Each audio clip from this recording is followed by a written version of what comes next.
If you're trying to figure out whether to buy inside or outside the Atlanta perimeter, this video makes the call a lot clearer. ITP versus OTP goes way beyond just which side is better. You're looking at two completely different versions of your daily life. I've helped people work through this choice for over 28 years, and the mistake most buyers make has nothing to do with the house. The shift. ITP versus OTP. Right now, the buyers going into town and the buyers heading out are making very different decisions. And I'm seeing more of that right now than I have in the past several years. That's why this moment in Atlanta is actually worth paying attention to. ITP means inside the perimeter. So you're talking about the city and everything inside 285. Midtown, Buckhead, Virginia Highland, Inman Park, Old Fourth Ward, Candler Park, and Grant Park. Those are the neighborhoods most people picture when they think of Atlanta. OTP means outside the perimeter, so everything beyond that loop. Cobb County, Gwinnett, Forsyth, Cherokee, and North Fulton. Places like Alpharetta, Roswell, Marietta, Smyrna, and Sandy Springs. For a long time, the decision was pretty simple. You go OTP if you want more space for your money. You stay ITP if you want that city lifestyle. But now that's starting to change. Some of the further OTP areas are seeing people move out, while in-town neighborhoods are attracting buyers who are choosing them on purpose. The Atlanta Regional Commission tracked around 64,000 new residents added to the metro area in 1 year, with strong growth in the outer suburbs, but ITP demand has picked up right alongside that. And stay with me here, because when we get into pricing, something in those suburban numbers changes how you think about where the better value actually is. Now, the groups driving this are not doing it for the same reasons, and that move back toward the city is one of the more interesting things going on right now.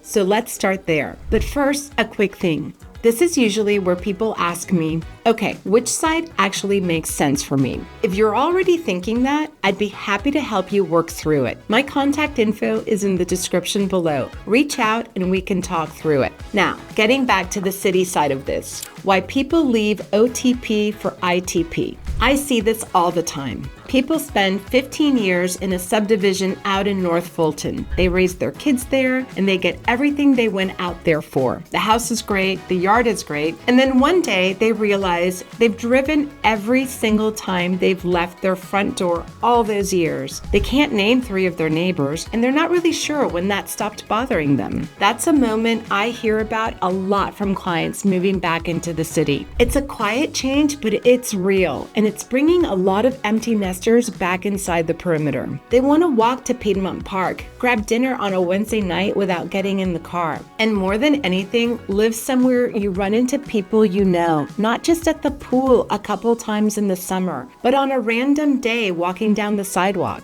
That kind of everyday community is hard to find in the suburbs, and after a while, people start to miss it. Now, the other group moving into town is growing just as fast, and this one is a lot more practical. It's the commute. Atlanta ranked 7th in the country for traffic in 2025, and people are losing about 75 hours a year sitting in it. If you're working in Midtown and living OTP, you're looking at about a 90-minute commute, which means 3 hours of your day in the car every office day. That adds up fast, and people feel it. And then you have the Atlanta Beltline. That's the part that's really made in-town living click for a lot of buyers. It connects neighborhoods across the city, and all of a sudden, getting around without a car actually works. In places like Old Fourth Ward, Inman Park, Reynoldstown, your morning run, your dinner plans, and even parts of your commute can all happen without getting in the car. That's a completely different way to live,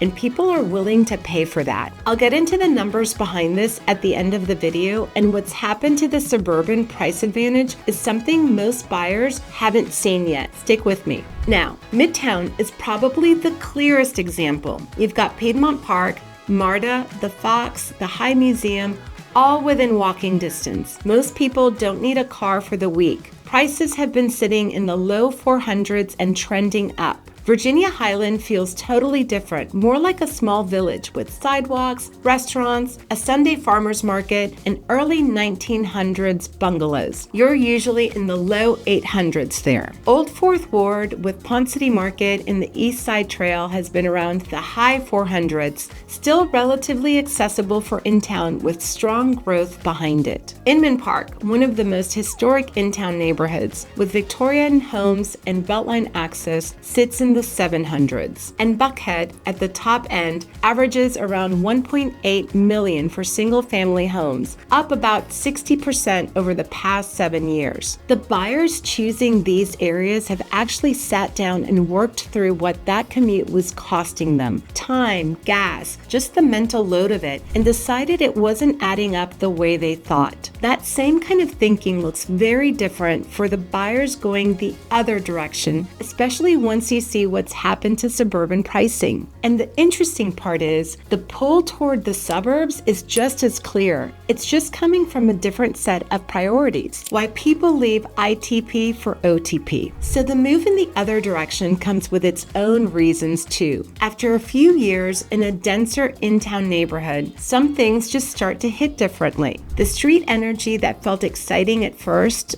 starts to feel like noise. The lot that felt fine starts to feel tight, and that older home starts to show what it actually takes to keep it up. But at some point, it turns into just wanting a little more room. That pull is real, and I'll say this clearly. Moving out to the suburbs is not a downgrade. For the right person at the right stage, it's the right move. I've helped a lot of clients make that move, and I'd make it again with them. The most common thing I hear from buyers heading OTP is that they need more space. Homes in town sit closer together on smaller lots with less distance from the street. If you've got kids who need a yard, a dog that needs grass, or you just prefer a quieter street over people walking by your window all day, that density can wear on you. And Atlanta is getting denser inside the perimeter. So for some people, that alone makes the decision. The other piece is what your money actually gets you. The same budget that buys a 2-bedroom condo in Midtown can get you a 4-bedroom house with a real yard in Cobb County. And for a growing family, that difference is hard to ignore.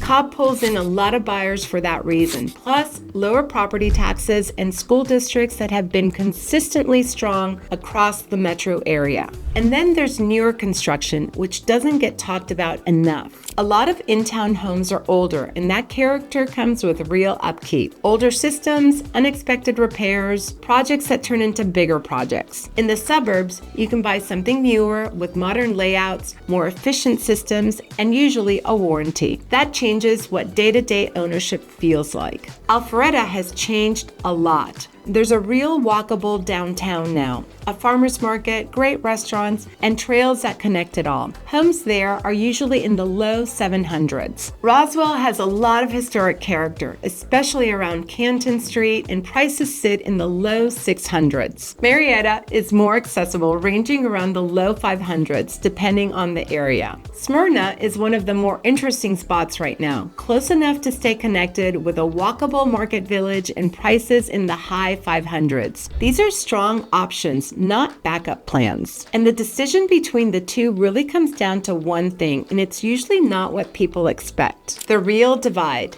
Time versus space. Most buyers come into this thinking the suburbs are the safer financial move, and for a long time, that was true. The outer areas were cheaper, the gap was real, and it made the commute feel worth it. The gap has gotten a lot tighter. By the end of last year, the outer suburban median was within $4,000 of the metro median. Back in 2021, that gap was closer to $50,000. In most major metros, you still see a big discount the farther out you go, around $85,000 on average. Atlanta is getting very close to even, and if this keeps going on, it could be one of the only markets where prices further out actually pass the city. So once that gap tightens, the decision starts to change. Think about a regular weekday, not the best weekend, just a normal day. Are you sitting in traffic for an hour each way trying to get to an office that wants you there 4 days a week? Or are you working from home most of the time, going in a couple of days and actually using that extra space in the evenings? If it's the first, ITP usually makes sense. Getting that time back makes a difference.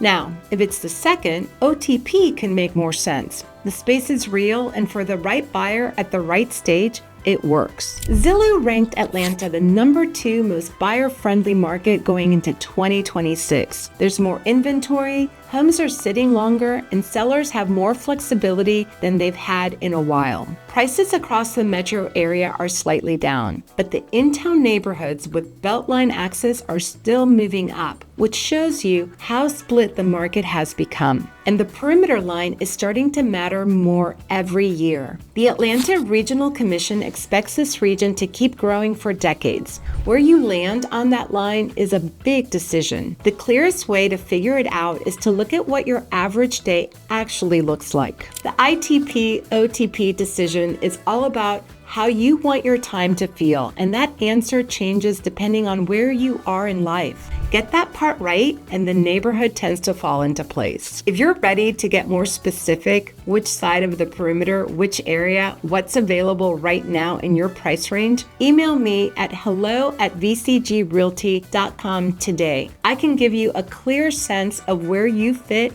right now. And I've linked a video here that ranks 6 in-town Atlanta neighborhoods from worst to best. If you're leaning into ITP, it walks you through where your budget actually lands and what that looks like at each level. Thanks for watching. I'll see you there.